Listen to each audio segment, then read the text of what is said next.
పెళ్ళైనా పండగైనా వేడుక ఏదైనా పట్టుచీరల ప్రత్యేక వేదిక వారాహి సిల్క్స్. ఓవైపు ఇజ్రాయెల్ పాలస్తీనా, మరోవైపు రష్యా ఉక్రెయిన్ మధ్య 3 ఏళ్లుగా యుద్ధం కొనసాగుతూనే ఉంది. ఈ మధ్యనే భారత్ పాక్ మధ్య 4 రోజుల పాటు యుద్ధం కొనసాగినప్పటికీ శాంతి ఒప్పందాల మేరకు ఆగిపోయింది. కానీ ఇప్పటికీ దాయాది దేశం కవ్వింపు చర్యలకు పాల్పడుతూనే ఉంది.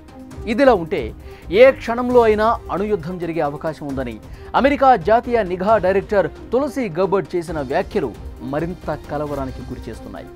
ఇంతకీ ఆమె ఏం చెప్పింది? 3వ ప్రపంచ యుద్ధం వస్తుందా? పూర్తి వివరాలు ఈ స్టోరీలో చూద్దాం.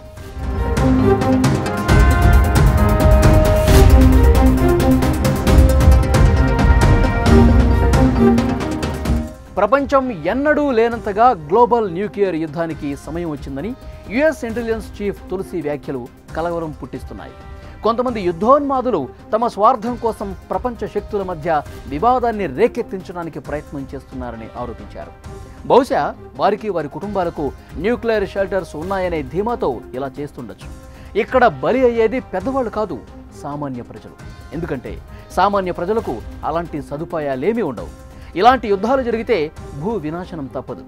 ఇలాంటి పిచ్చి ఆలోచనలను ప్రజలు వ్యతిరేకించాలి.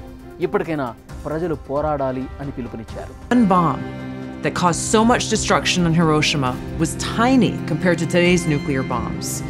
The bomb that was dropped on Hiroshima had a yield of just 15 kilotons of TNT, whereas today's nuclear warheads range in size from 100 kilotons to over 1 megaton.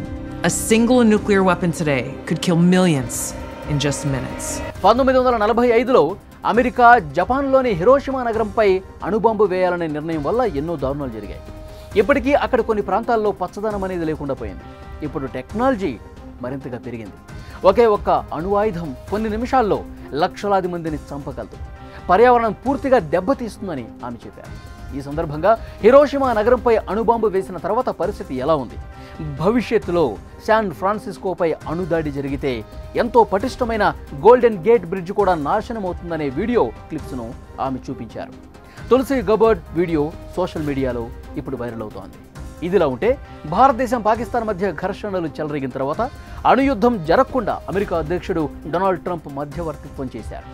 అయితే 3 ఏళ్ల పాటు కొనసాగుతున్న రష్యా ఉక్రెయిన్ మధ్య జరుగుతున్న భీకర యుద్ధానికి ట్రంప్ శతవిధాలా ప్రయత్నాలు చేస్తున్నా ఫలితం లేకుండా పోయింది. మరోవైపు చైనా, ఇరాన్తో అమెరికా వైరం కొనసాగుతూనే ఉంది. తమ ఆధిపత్యం కోసం భవిష్యత్ గ్లోబల్ న్యూక్లియర్ యుద్ధానికి సై అంటే సై అనే అవకాశం ఉందని తులసి గబర్డ్ బహిరంగంగానే చెప్తున్నారు. ఇదే జరిగితే ఇక భూ వినాశనం తప్పదని యుద్ధ నిపుణులు చెప్తున్నారు.